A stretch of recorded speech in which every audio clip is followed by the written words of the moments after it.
Hi, so today we'll be doing historical materialism given by Karl Marx. So let's get started. Now what basically historical materialism is? Historical materialism is Marx's general idea about society. Historical materialism का मतलब क्या हुआ? Marx का general idea जो वो society के बारे में था.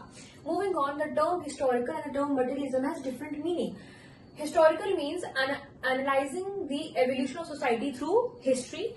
And materialistic means more focus on material factors than idea factors. For example, factors of production and mode of production. मतलब ज्यादा emphasis है material aspect पे, material factors के ऊपर as compared to the idea, beliefs, values उस पे. Okay.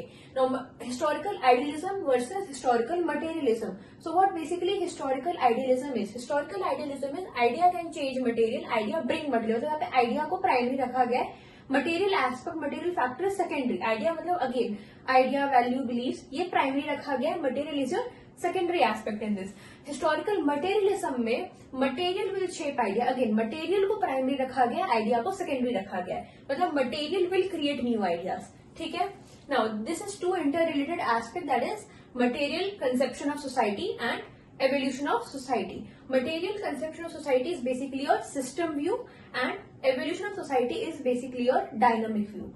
Now materialistic conception क्या होता है? Materialistic conception होता है society is based on centrality of production. मतलब production is the central of everything. मतलब बीच है, central is the we can say the main point of everything. ठीक है. It is essential for the survival. There is need of FOPs and MOPs. FOP क्या होता है? Factor of production. MOP is your modes of production. Now as you can see, economic infrastructure. Economic infrastructure में अगर हम बात करें तो हमारे पास आएगा MOP and FOP. MOP modes of production, FOP factors of production. Social super structure में हमारे पास सोसाइटी आएगा. सोसाइटी में जैसे लॉ होता है, रिलीजन होता है, we have education, we have family. So these are all social superstructure. So basically economic infrastructure shapes social superstructure and social superstructure helps in functioning of economic infrastructure. Now moving on, we have evolution of society. We have 4 stages of society in past and 2 stages of society in future. Stages of society मतलब जिस phase से जिस stages से society evolve करती आ रही है and from the very beginning. सबसे start हुआ था society का वो हुआ था प्रिमिटिव कम्युनिज्म से, जहाँ पे कोई क्लास नहीं थी. कोई भी क्लास उस सोसाइटी में, कोई भी डिफरेंशिएशन, कोई भी क्लास एज सच नहीं था.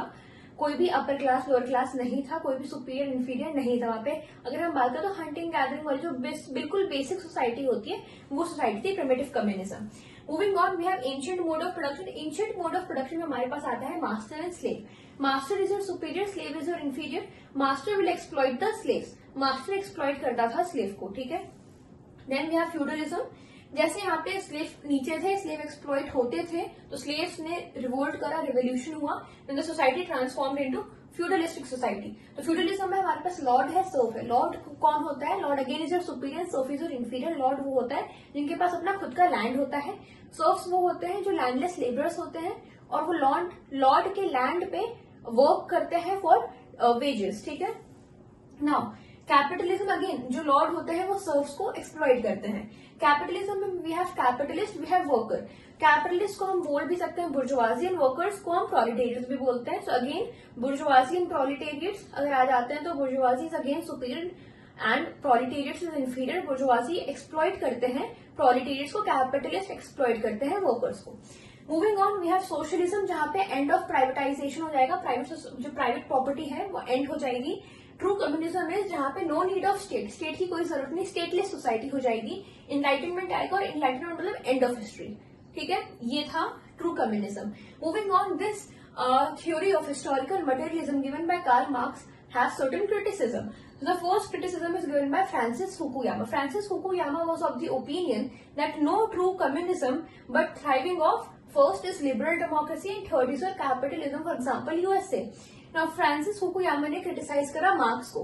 फ्रांसिस फुकुयामा को भी किसी ने क्रिटिसाइज करा और उस इंडिविजुअल को भी किसी ने क्रिटिसाइज करा. तो there is a series of criticism and for this series of criticism I have made a different video, and if you want this chain of criticism in more detail, so please go out, check that video.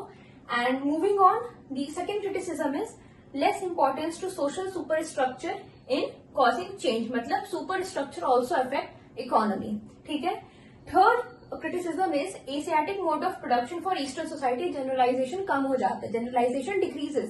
मतलब marks ने जो हम बोल सकते हैं जो eastern countries, eastern societies है, उनके लिए अलग एशियाटिक मोड ऑफ प्रोडक्शन दिया था, तो ईस्टर्न सोसाइटी के लिए अलग एशियाटिक मोड ऑफ प्रोडक्शन, ये हिस्टोरिकल मटेरियलिज्म अलग, तो जनरलाइजेशन कम हो गया, तो थ्योरी ऑब्वियसली उसका मतलब थ्योरी को ऑब्वियसली क्रिटिसिज्म हो जाएगा क्योंकि जनरलाइजेशन तो कम हो गया थ्योरी का.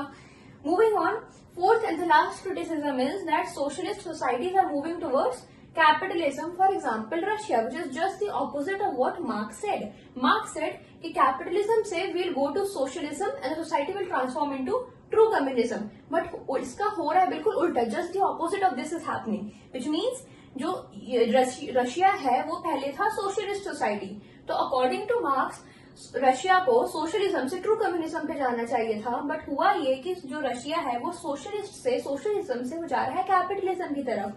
तो ये तो just the opposite of what Marx said.